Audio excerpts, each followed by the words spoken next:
Hello बच्चों, आज हम मानव तंत्र लेसन में जो हम रक्त और परिसंचरण तंत्र वाला भाग पढ़ रहे थे उसके आगे का पढ़ेंगे। पिछले लेक्चर में आपको रक्त और परिसंचरण तंत्र में रक्त के बारे में पढ़ाया था। रक्त के दो भाग, तरल भाग, ठोस भाग। फिर ठोस भाग में रुधिर कणिकाएँ समझाई थी, लाल रुधिर कणिका, श्वेत रुधिर कणिका और बिंबाणु। फिर हमने पढ़ा हृदय की संरचना, क्योंकि आपको मैंने बताया था कि मानव का जो परिसंचरण है वो किस किस से मिलकर बना है, रुधिर, हृदय और रुधिर वाहिनियाँ। तो लास्ट लेक्चर में मैंने आपको हृदय की संरचना समझाई थी। आज हम पढ़ेंगे हृदय की क्रियाविधि कि जो हमारा हृदय है वो कैसे कार्य करता है, किस तरह से रुधिर हृदय से शरीर के अंदर प्रवाहित होता है। तो आपको ये डायग्राम दिख रहा है, ये एक सिंपल सा डायग्राम बनाया मैंने, इसको हम लाइन डायग्राम कहते हैं। इससे आपको हृदय की क्रियाविधि आसानी से समझ में आएगी। तो ये जो लाइन डायग्राम है इससे आप आसानी से इसको समझा सकते हैं और आपसे आसानी से इसमें क्या हो जाएगा, याद भी हो जाएगा। तो आपको हमारा जो परिसंचरण तंत्र है मानव का वो क्या कहलाता है, दोहरा परिसंचरण कहलाता है। अब इसको दोहरा परिसंचरण क्यों कहते हैं, आपको डायग्राम में नज़र आ रहा होगा, फर्स्ट एंड सेकंड, दो दिख रहे हैं ना सर्किल, दो चक्र, डबल परिसंचरण तंत्र। क्योंकि जो रुधिर का जो प्रवाह होता है वो फुफ्फुस से कहाँ पर होता है, हृदय में, और फिर हृदय से कहाँ पर होता है, शरीर के अंगों में, फिर शरीर के अंगों से वापस हृदय में, और फिर हृदय से वापस किस में होता है, फुफ्फुस में होता है। तो डबल सर्कुलेशन हो गया, फुफ्फुस से हृदय, फिर हृदय से शरीर के अंग। इसीलिए मानव के परिसंचरण तंत्र को हम क्या कहते हैं, दोहरा परिसंचरण कहते हैं।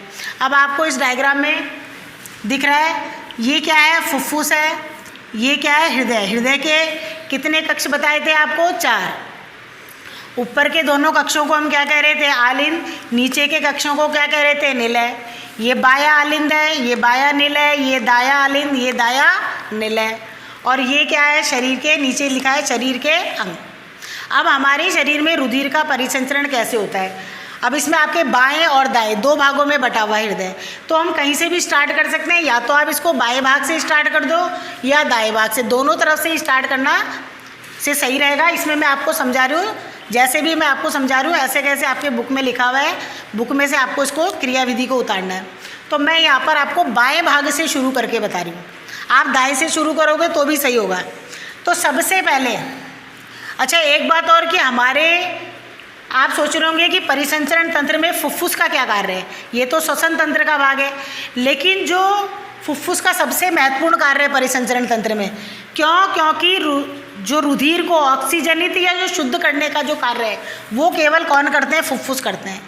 हृदय तो केवल रुधिर को शरीर के अंगों तक क्या करता है, प्रवाहित करता है, लेकिन रुधिर को शुद्ध या ऑक्सीजनित करने का कार्य कौन करते हैं, फुफ्फुस करते हैं।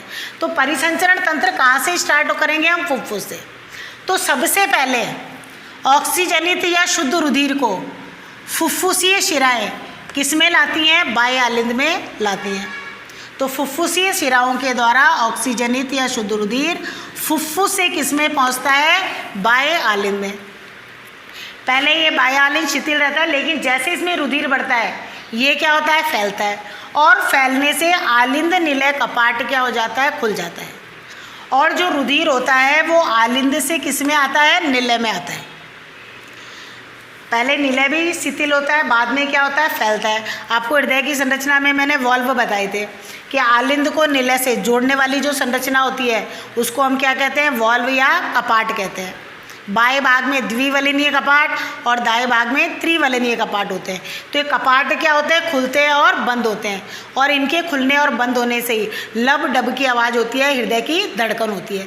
जितनी बार हमारा हृदय धड़कता है उतनी बार ही ये वॉल्व क्या होते हैं, खुलते हैं और बंद होते हैं। तो बाएं आलिंद से रुधिर किस में आ गया, बाएं निलय में।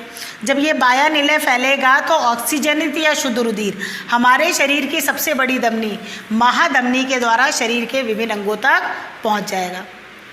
और ऑक्सीजन को लेकर कौन जा रहा है, हीमोग्लोबिन। आपको बताया था हीमोग्लोबिन श्वसन वर्णक होता है जो ऑक्सीजन का क्या करता है, परिवहन करता है। अब शरीर के अंगों से ऊतकों, कोशिकाओं तक ऑक्सीजन रुधिर के माध्यम से पहुँच जाएगी। अब ऑक्सीजन का उपयोग होने के बाद कौन सी गैस बनती है, कार्बन डाइऑक्साइड। अब इस कार्बन डाइऑक्साइड युक्त रुधिर या विऑक्सीजनित रुधिर को शरीर के विभिन्न भागों से कौन एकत्रित करती है? महाशिरा। महाशिरा हमारे शरीर की सबसे बड़ी शिरा होती है और ये महाशिरा एकत्रित करके कहाँ पर लाती है?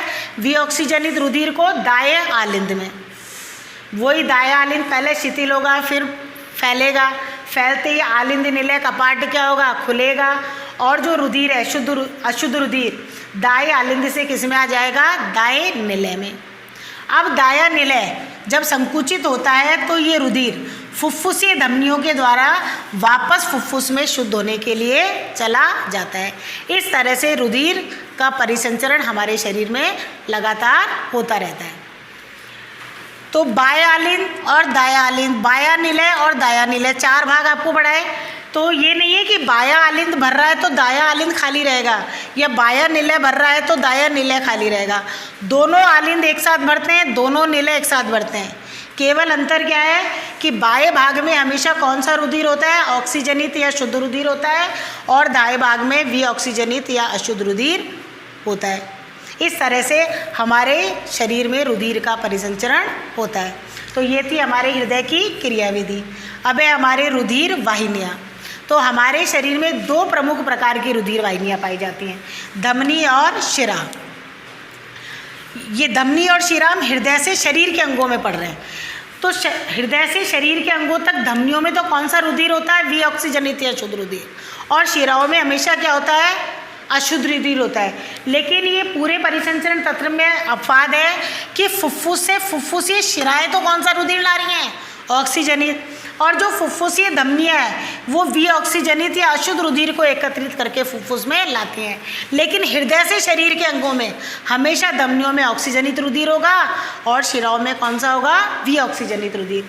तो धमनियाँ वे वाहिकाएँ जिनमें ऑक्सीजनित रक्त प्रवाहित होता है, धमनियाँ कहलाती हैं। ये रक्त को हृदय से अंगों तक ले जाती हैं। जो धमनियाँ होती हैं वो रक्त को हृदय से कहाँ ले जाती हैं? शरीर के अंगों तक ले जाती हैं। ये मोटी और लचीली होती हैं। अब दूसरा है शिरा। वे वाहिकाएँ जिनमें विऑक्सीजनित रुधिर प्रवाहित होता है, जिनमें अशुद्ध या विऑक्सीजनित रुधिर प्रवाहित होता है वो क्या कहलाती हैं? शिराएँ कहलाती हैं। ये रक्त को अंगों से हृदय की ओर लाती है।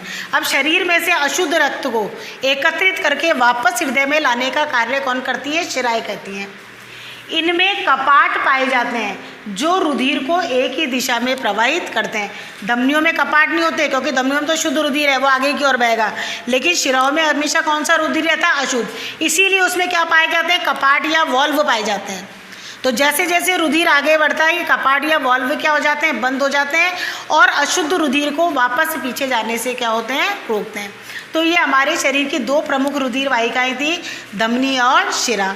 इस तरह से ये हमारा रक्त और परिसंचरण तंत्र वाला जो टॉपिक है या प्रोसेस है वो क्या हो गया है? पूरा हो गया है। अब मैंने यह इस प्रोसेस में से आपको क्वेश्चन दिए हैं 5, ये आपको करने हैं। पहला क्वेश्चन है मानव हृदय का नामांकित चित्र बनाइए। क्वेश्चन नंबर 2, मानव के हृदय में वाल्व या कपाट क्या कार्य करते हैं? तो मैंने आपको हृदय की संरचना में बताया था कि वाल्व होते हैं वो रुधिर को आगे की तरफ क्या करते हैं? प्रवाहित करते हैं और रुधिर को विपरीत दिशा में जाने से क्या करते हैं? रोकते हैं। नेक्स्ट, मानव के हृदय की क्रियाविधि को समझाइए। तो आप इस तरह से लाइन डायग्राम बनाएंगे और पूरी क्रियाविधि जैसे मैंने समझाई है वैसे आपको लिखनी है। बाकी आपको इसकी क्रियाविधि बुक के अंदर भी मिल जाएगी। नेक्स्ट, धमनी व शिरा में अंतर बताइए। अब धमनी और शिरा में आप अंतर मैंने आपको पढ़ा दिया है आसानी से। इसमें से कम आपको 4 अंतर लिखने हैं। और लास्ट, मानव के हृदय में पाए जाने वाले कक्षों के नाम बताइए। तो कक्ष कौन से हैं? आलिंद और निलय। 4 कक्ष हैं, 2 आलिंद और 2 निलय। अब कल हम या नेक्स्ट लेक्चर में हम नया प्रोसेस उत्सर्जन तंत्र स्टार्ट करेंगे। Thank you.